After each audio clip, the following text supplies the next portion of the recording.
Kama unatafuta ajira na kwenye profile yako umeandika I'm looking for customer service role ama I'm looking for sales representative role, tunasema hapo unakuwa umejifunga kwenye title moja. Usiandike kabisa kwenye profile yako hiyo. Nitakupa sababu. Kwa sababu kuna kazi nyingine ambazo na different title ambazo zinafanana kabisa, ambazo unaweza kuzifanya. Mfano, kama mtu unatafuta customer service role, kuna title nyingine mfano zinaitwa labda support specialist. Hizo zote zinatakiwa ni mtu ambaye anaweza kufanya customer service, anaweza kufanya hizo kazi. Support specialist, mwingine anaweza kuwa labda ni product coordinator.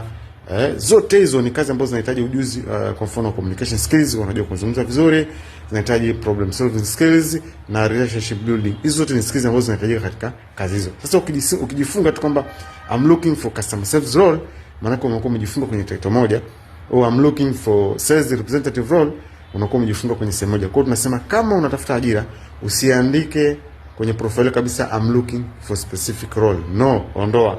Kwa sababu kuna ujuzi mwingine au kuna kazi nyingine ambazo zina title tofauti kabisa ambazo wewe unaweza kuzifanya kulingana na ujuzi wako huo wa customer service role ama wa sales representative. Asante sana, huo ndo msosio wetu wa leo. Endelea kufollow page zetu kwa tips and tricks mbalimbali.